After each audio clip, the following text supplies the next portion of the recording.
C'est l'endroit par lequel les brebis qui étaient destinées à l'Holocauste passé.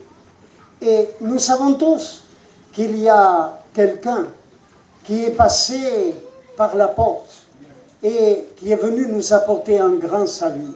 Ce quelqu'un, c'est Jésus. Amen. Et le prophète Isaïe parle de lui au chapitre 53 en ces termes. Et il dit, il était comme une brebis muette. Il n'a pas ouvert la bouche. Devant ceux qui l'ont maltraité, il n'a rien dit.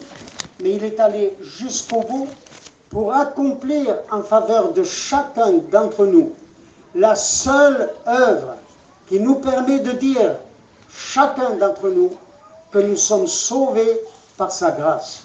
En dehors de la croix, il n'y a pas de salut. Certaines dénominations ont dit, en dehors de notre dénomination, il n'y a pas de salut. C'est faux. Les catholiques ont dit, en dehors des catholiques, il n'y a pas de salut. C'est faux. Si nous disions, en dehors de vie et lumière, il n'y a pas de salut. C'est faux. Si on dit, en dehors d'une autre dénomination, quelle qu'elle soit, il n'y a pas de salut. C'est faux. En dehors de Jésus, il n'y a pas de salut. Alléluia. Et c'est la raison pour laquelle, eh bien, là, juste à côté de la porte, se trouve la manifestation de notre système religieux. Et la Bible m'apprend ici qu'il y avait cette piscine et puis que de temps en temps, un ange descendait du ciel, agitait l'eau et celui qui le premier se projetait dans l'eau était guéri. Alors je vais vous dire, cette religion-là, parallèle au véritable christianisme, c'est le légalisme, c'est la loi. Pourquoi dis-je cela? Eh bien, parce que vous l'avez lu avec moi. Il est dit qu'à cette piscine-là, il y avait 5 portiques. Or, les livres de la loi se trouvent renfermés dans 5 livres qui sont appelés le Pentateuque. Le livre de la Genèse, le livre de l'Exode, le livre du Lévitique, le livre du Nombre et le livre du Deutéronome. Ça, c'est la loi. Mais la loi, elle dit quoi? Fais cela et tu vivras. Mais notre problème, c'est que personne ne peut faire ce que la loi commande. Alors pourquoi la loi? Tout simplement parce qu'elle met en relief ce qui se cache dans notre nature, ce qui se cache dans notre cœur. Je ne saurais jamais que mentir est un péché si la loi ne me disait « tu ne mentiras pas ». Je ne saurais jamais que l'adultère est un péché si la loi ne me disait « ne commets pas adultère ». Je ne dirais jamais « je connais le meurtre comme étant un péché » si la loi ne m'affirmait « tu ne tueras pas ». Vous avez compris, n'est-ce pas? Mais le problème, c'est que ça, c'est la religion de beaucoup de personnes qui savent ce que c'est que la loi, mais la loi qui dit « tu ne mentiras pas » ne peut pas nous empêcher de mentir. Parce qu'il faut une puissance autre que la loi, celle qui vient d'en haut du ciel par le Saint-Esprit. C'est la parole de Dieu faite chair, Christ, qui se saisissant de notre cœur, nous amène à une pleine et totale liberté. Vous comprenez maintenant pourquoi l'apôtre Paul a dit dans un certain passage, ce n'est plus moi qui vis, c'est Christ qui vit en moi. Moi, avant, j'étais sous la loi. Et comme les frères l'ont chanté, eh bien, la loi dans laquelle il vivait, qu'il pratiquait, à un moment donné, il en a été tellement dégoûté qu'il a dit lui-même, tout ça, je le regarde comme de la boue à cause de l'excellence de la connaissance de Jésus-Christ. Parce que voilà le véritable christianisme. La foi en Christ nous libère. Et je crois que le Seigneur peut en effet guérir ce matin, mais guérir pas seulement sur le plan physique, mais aussi dans l'être intérieur.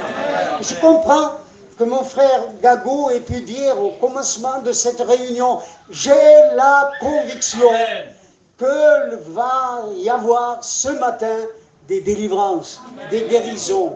Ça ne sera pas à cause du frère ici, ni de Gago, ni d'aucun autre frère parmi nous, ni de moi-même, mais parce que Jésus, quand nous l'invoquons, il est capable d'agir et de faire des choses extraordinaires. Je continue. Dans cette piscine, il y avait là des malades, et puis le texte précise quel genre de malades il y avait. Il y avait l'ensemble, les malades, et puis le détail. Des aveugles, retenez bien cela, des boiteux, retenez bien cela, et des paralytiques. Hein? Alors on va reprendre dans l'ordre. Les aveugles. Vous croyez, mes chers frères et sœurs, qu'il n'y a que des aveugles sur le plan physique? Oui. La parole de Dieu nous dit aussi qu'il y a des aveugles sur le plan spirituel. Ouais. Je vais vous transporter jusque dans le livre de l'Apocalypse. Et au chapitre 3, nous voyons le Seigneur Jésus lui-même, depuis la gloire cette fois, s'adresser à une église. C'est la fameuse église de Laodicée. Et il lui dit, toi, tu dis que tu es riche, que tu n'as besoin de rien. Mais moi je te dis ça, c'est que tu es pauvre, aveugle et nu. Et il lui donne un conseil. Et il lui dit, je te conseille d'acheter de moi un divin collier pour que tu oignes tes yeux et que tu ne sois plus aveugle, mais que tu vois.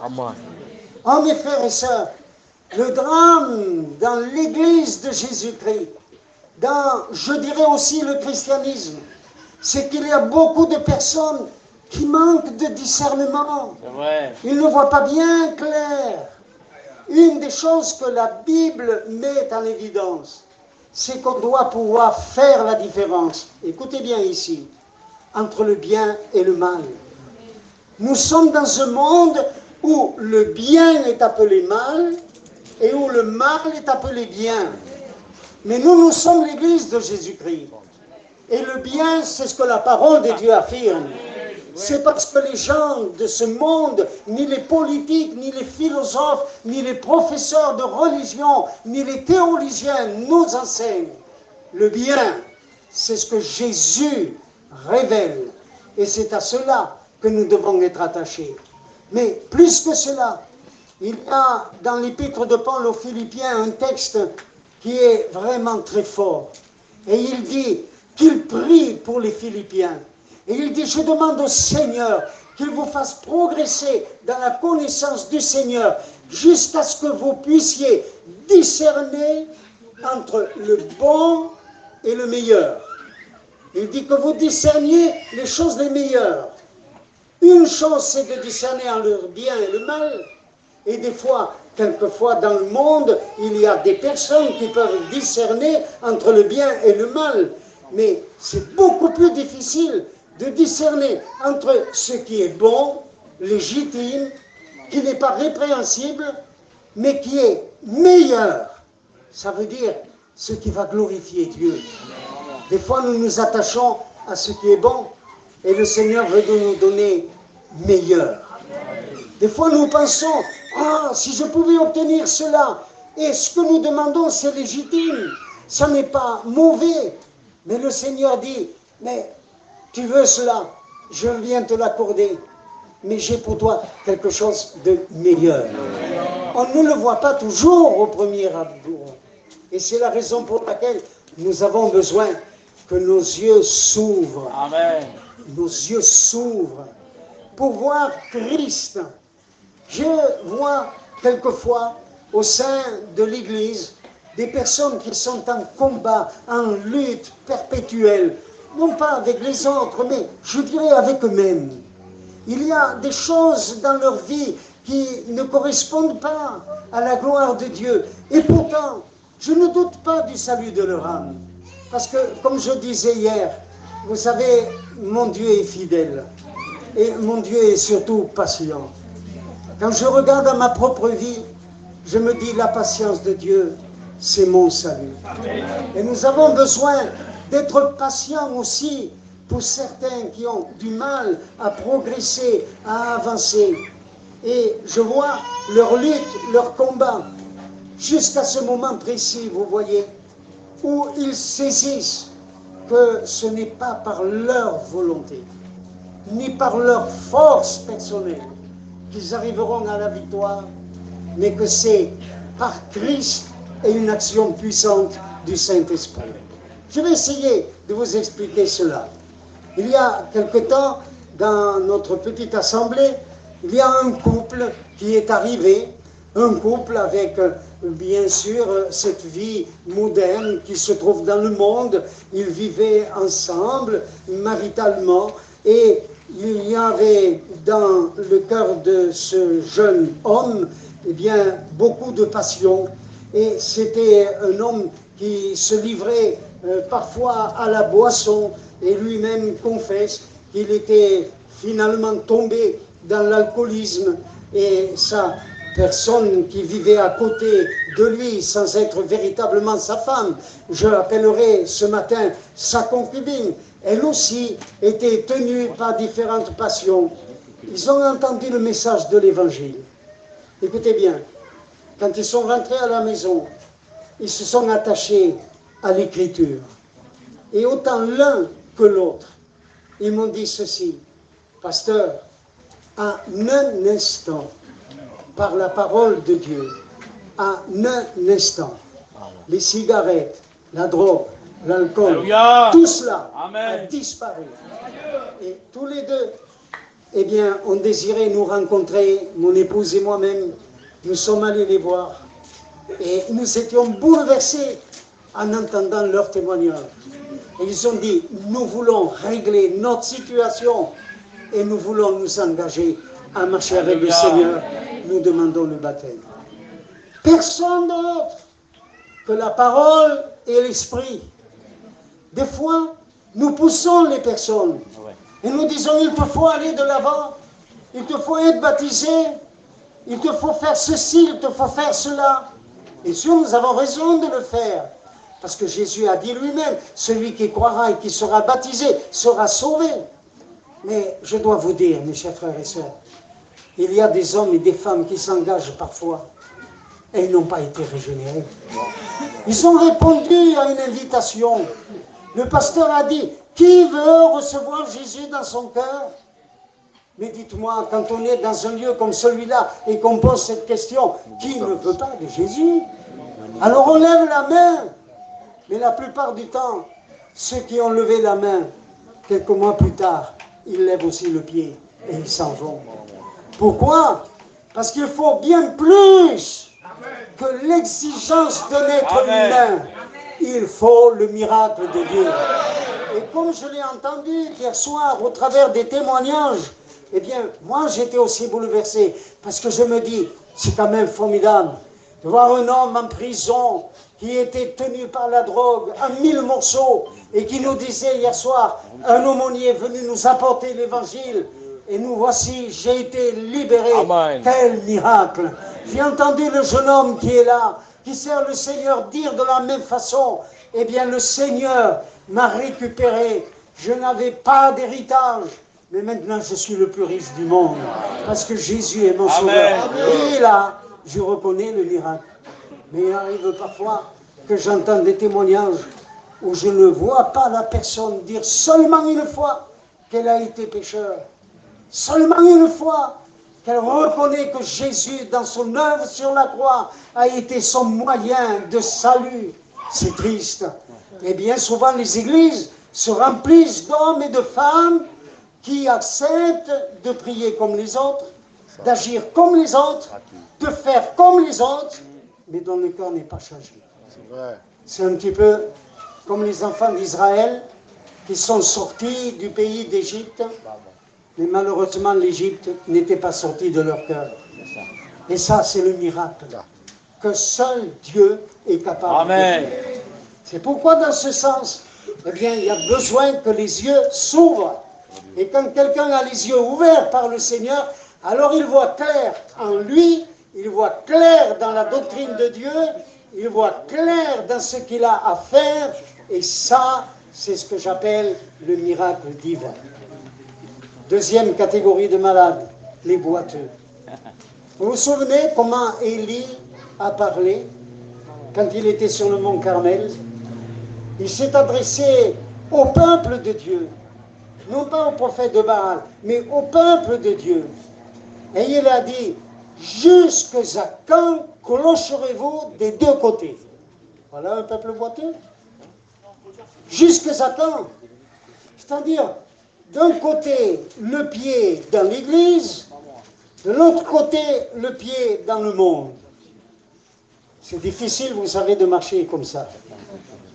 Essayez, quand vous sortirez de ce chapiteau, de trouver une route où il y a un trottoir. Mettez le pied sur le trottoir et un pied sur la route. Vous n'allez pas faire beaucoup de kilomètres comme cela. C'est très difficile. Ça s'appelle une marche boiteuse. C'est pas seulement Élie, mais Jésus nous a donné le même enseignement. Et il a dit, on ne peut pas servir deux maîtres à la fois. Ou l'on va s'attacher à l'un et haïr l'autre, ou vice-versa. C'est la raison pour laquelle il faut faire le choix. Mais c'est des fois difficile de faire ce choix. Et je vais encore dire ce matin, c'est même impossible à l'homme. C'est la raison pour laquelle la parole de Dieu dit que Dieu nous a renfermés tous dans la désobéissance. C'est au travers de la loi. Pour faire miséricorde à tous. Voilà pourquoi je dis, la piscine de Bethesda, c'est un symbole formidable. C'est le symbole de la grâce et de la miséricorde de Dieu. Si la miséricorde de Dieu ne nous atteint pas, alors nous restons dans notre infirmité. Vous savez ce que ça signifie? Miséricorde. C'est une corde qui est tendue à notre misère. Amen. Et je ne peux pas sortir de la misère sans que Dieu me tire par sa corde. Alléluia. Et la corde qu'il utilise pour nous tirer de la misère, c'est son amour. Amen. Et son amour, il a manifesté sur la croix. Amen. Il n'y a pas de plus grand amour que celui qui a été manifesté par Jésus sur la croix. Et quand on aime le Seigneur, alors c'est pas difficile de le suivre. Alors, on fait le choix. Et Paul a dit, je le répète volontairement, tout cela, je le regarde comme de la boue. Excusez-moi. Mais encore une fois, je vais vous dire, mon frère, ma sœur, tu ne peux pas te dire chrétien et vivre dans le mensonge. C'est vrai. C'est ou le mensonge ou la vérité. Tu ne peux pas te dire chrétien et en même temps être quelqu'un qui est tenu par des sentiments mauvais dans le cœur. C'est pas possible. La haine, l'amertume, c'est l'embryon du meurtre. Ça n'est pas possible. Il faut une délivrance. Alléluia. Il faut une guérison. Et quelquefois, les églises sont empoisonnées. Parce que dissimulées comme cela dans les rangs, il y a des personnes qui cachent des sentiments d'amertume. Ils en veulent à l'un, à l'autre, quelquefois même au pasteur, aux serviteurs de Dieu, comme s'ils étaient responsables de quelque chose. Mais ça a toujours été. Le peuple dans le désert s'en prenait à Moïse, s'en prenait à Aaron. En réalité, c'est à Dieu qui s'en prenait. Nous ne pouvons pas faire autrement que de prêcher la parole. Et c'est la parole qui doit régner dans notre cœur. Ce qui est tordu, pourtant dit la Bible, ne peut pas se redresser. Alors qu'est-ce qu'il faut? Il faut un miracle. Ah, pourquoi nos frères disaient, il peut y avoir un miracle ce matin? Parce que ce que toi tu ne peux pas faire, le Seigneur veut le réaliser. Si tu t'abandonnes entre ses mains. Et d'un coup, eh bien, tu n'auras plus ton esprit divisé. Parce que la parole de Dieu dit que Dieu a en horreur les cœurs partagés. C'est ou le Seigneur, ou le monde. C'est un choix. Mais quand on choisit le Seigneur, quelle issue formidable. Ah, je vais vous dire, C'est pas facile. Ne croyez pas que parce qu'on suit le Seigneur, tout va devenir vraiment un chemin sans épreuve. Jésus a dit le contraire. Il a dit, vous aurez des tribulations, mais prenez courage, car j'ai vaincu le monde. Voilà donc le boiteux et le paralytique. Il n'y a pas bien longtemps, j'écoutais une émission à la radio et il était question d'une personne qui avait eu un accident. Et cette personne, encore jeune, à cause de son accident, était devenue, je dirais, comme quelqu'un qui est enfermé dans son propre corps. D'ailleurs, c'était l'expression utilisée par le papa. Ma fille, en subissant ce terrible accident, elle est devenue prisonnière de son corps. Elle ne peut plus parler, elle ne peut plus bouger, elle ne peut plus agir. Elle est comme dans un semi-coma. Elle comprend, elle entend, elle ne peut pas répondre. C'est une situation terrible. Un paralytique, c'est quoi? C'est quelqu'un qui veut, mais qui ne peut pas. Il est enfermé dans son corps. Regardez comment le grand apôtre lui-même a parlé de cette manière-là. Il a dit, misérable que je suis. Qui me délivrera de ce corps de mort? Qui? Il y avait des moments où il se sentait paralytique. Comme quelques-uns, certainement parmi nous, peuvent se sentir comme cela. Je sais ce qui est bien. Je veux le faire. Je sais ce que Dieu m'exige. J'entends bien ce que Dieu réclame au travers de sa parole. Je veux. Je ne peux pas. C'est terrible cette situation. Hein? Et il y a peut-être quelqu'un ici qui dit, ah, combien de fois j'ai dit je ne recommencerai pas. Et j'ai recommencé, et j'ai recommencé, et je suis retombé. Et je suis venu voir le pasteur, et je lui dis, voilà mon problème, voilà ma difficulté. Pasteur, qu'est-ce que je dois faire? Aide-moi, prie pour moi. Bien sûr, il va prier pour toi. Bien sûr, nous pouvons prier pour toi. Mais ma prière ne pourra pas te libérer si toi, tu ne cries pas au Seigneur. Qui me délivrera de ce corps de mort? Mais il n'en est pas resté là. Il dit, grâce soit rendue à Dieu par Jésus-Christ. Voilà le chemin. Voilà la seule voie. Invoque-moi, dit le Seigneur, et je te répondrai. Cet homme était paralytique depuis 38 ans. C'est curieux. Mais dans le livre du Deutéronome, le peuple de Dieu, il est déclaré dans un chapitre, il a marché dans le désert pendant 38 ans. 40 ans depuis qu'il est sorti de l'Égypte. Mais dans le désert, 38 ans. Exactement. Cet homme est le symbole, le type de ce peuple qui est resté dans le désert 38 ans. Et quand Jésus passe par là, alors il lui dit, veux-tu être guéri? C'est une question qui nous semble superflue, n'est-ce pas? Quand quelqu'un souffre pendant 38 ans et qu'on lui dit, veux-tu être guéri? Ben, on a envie de dire, mais enfin, quelle question? Qui ne veut pas être guéri? Mais lui, il sait pourquoi Jésus, eh bien, pose cette question. Parce qu'il y a des fois, il faut sortir de la résignation. C'est-à-dire, on s'habitue à un état de fait. On s'habitue à une certaine situation, on reste là. Et puis, on ne réalise pas que le Seigneur nous appelle. Il ne faut plus rester comme ça. Il faut sortir. Vous savez, nous venons d'avoir une petite pastorale sur Avignon. Et un des pasteurs disait cela.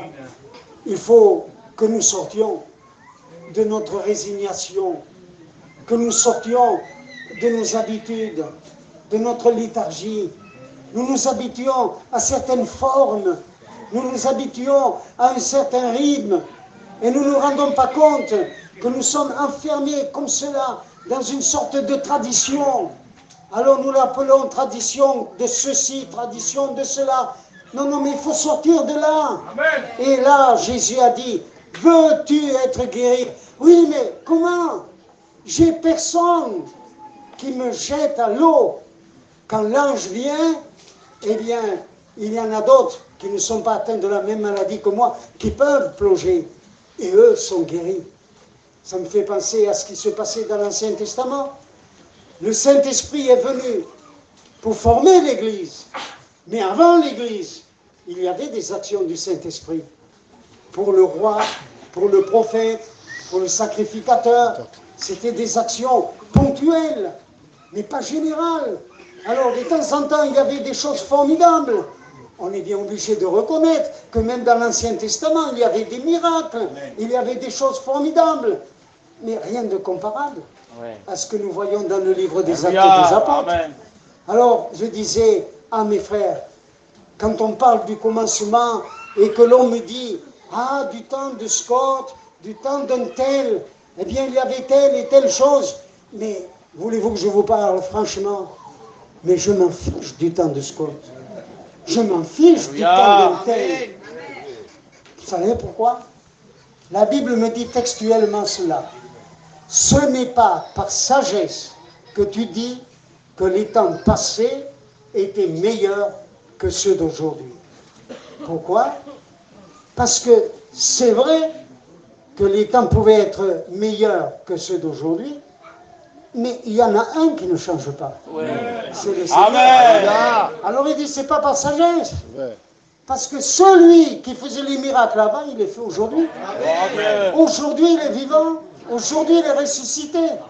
Et Jésus, en passant par là, il lui dit alors, qu'est-ce qui se passe? Ben, je ne peux pas me jeter dans l'eau. Et Jésus lui dit, allez, va, lève-toi, prends ton lit et marche. La parole de Jésus, elle est claire. La parole de Jésus, elle est puissante. La parole de Dieu, elle accomplit des miracles. C'est la parole de Dieu qu'on est en droit d'écouter, d'entendre. Et lorsqu'elle vient dans le cœur, elle apporte une délivrance complète. Il a entendu cela et en un seul instant, il s'est levé et il a marché. C'est ce que Dieu veut faire pour quiconque placera sa confiance en lui. Juste avant de terminer, avez-vous remarqué quel miracle formidable Jésus a accompli? Moi, je connais beaucoup d'hommes qui, à la place de Jésus, auraient dit « N'oublie pas hein, que c'est moi qui ai prié pour toi et que c'est moi qui t'ai guéri. N'oublie pas mon nom surtout. » Comme j'ai parfois entendu certains serviteurs de Dieu dire « Regardez ces mains qui ont guéri tant de malades. » Je regrette. Ce n'est pas les mains d'un homme qui guérissent. C'est la main de Dieu. Amen. Lui, Jésus, il passe, il donne parole d'autorité, le malade est guéri, et même le malade ne sait pas comment s'appelle celui qui l'a guéri. Alors il va dans le temple, après, parce qu'il sait maintenant qu'il doit une reconnaissance à Dieu. Il est là dans le temple et il est en train de louer Dieu, ce qu'il ne pouvait pas faire autrefois puisqu'il était au bord de la piscine. Mais maintenant, il veut rendre grâce à Dieu. Et Jésus, qui suit tous ceux qui l'aiment, vient au temple. Il le rencontre là. Et ceux qui ont posé des questions à cet homme, ils lui ont dit, mais qui t'a guéri? Tu sais que c'est le jour du sabbat. Ça ne doit pas se faire. Qui t'a guéri? Je ne sais pas. Celui qui a guéri, je ne sais pas comment il s'appelle. Mais en tous les cas, il sait une chose. C'est qu'il était paralytique et que maintenant il marche. Amen. Et quand il rencontre Jésus, Jésus alors va l'amener plus loin. Écoutez bien là. Il lui dit, voici, tu as été guéri, mais ne pêche plus, afin qu'il ne t'arrive quelque chose de pire, de peur qu'il ne t'arrive quelque chose de pire. Et cet homme s'en alla, et cette fois il peut dire à tout le monde, c'est Jésus qui m'a guéri. C'est Jésus. Gloire à Dieu. Et rend gloire au Seigneur. Vous voyez, chrétiens, nous avons besoin de prendre conscience que nous devons avancer dans la sanctification. La Bible dit, sans la sanctification, personne ne verra le Seigneur. Mais, en qui nous avons la sanctification? Eh bien, en Christ seulement. Amen. Et c'est par la foi. Alors, il y a juste un texte que je voudrais reprendre ici, et qui est frappant. Je vais terminer par ça. Dans les Colossiens, il est dit ceci. Écoutez bien, s'il vous plaît. Vous êtes morts, et votre vie est cachée avec Christ en Dieu. Ça veut dire, maintenant, vous ne vivez plus pour le monde, par rapport au monde. Vous êtes morts. Vous êtes cachés en Christ. Et cachés en Christ, qu'est-ce qu'on a? On a la justification. On a la sanctification. Et on est glorifié. Pourquoi? Parce que même si je ne suis pas encore dans la gloire, Christ m'attend dans la gloire. Et quand je partirai, c'est toujours en lui que je serai glorifié. Donc la foi me permet de saisir des victoires dans le passé, la justification, dans le présent, la sanctification, et par la foi, je me vois déjà couronné de gloire auprès du Seigneur. Et tout ça, je le dois au Seigneur. Mais, je termine. Regardez. Vous êtes morts. Chose étonnante. Un peu plus loin, l'apôtre dit, faites donc mourir les membres qui sont sur la terre. On a envie de lui dire, hey, je suis mort, je ne suis pas mort. Si je suis mort, pourquoi dois-je faire mourir les membres qui sont sur la terre? C'est vrai en Christ, merci mon frère. Vrai en Christ, tout cela est vrai. Mais ce qui est vrai par la foi et de ma position en Christ dans le ciel doit se concrétiser ici-bas sur la terre par une marche conforme à la volonté de Dieu. Et quand je vois certaines choses qui ne sont pas conformes à la volonté de Dieu, alors je les prends une après l'autre. Et je mène le combat de la foi en disant, ça Seigneur, je suis sauvé, mais ça Seigneur, je veux plus ça domine dans mon cœur. Et je lutte avec lui et je prends la victoire. Je fais mourir. Mais c'est avec sa force. Oui, amen. Ce n'est pas avec la mienne, c'est avec sa force. Et comme ça, on va de progrès en progrès jusqu'à la pleine et totale victoire. Mes chers frères et sœurs, que Dieu vous bénisse. Je vais laisser mon frère terminer par la prière. Seigneur, nous te remercions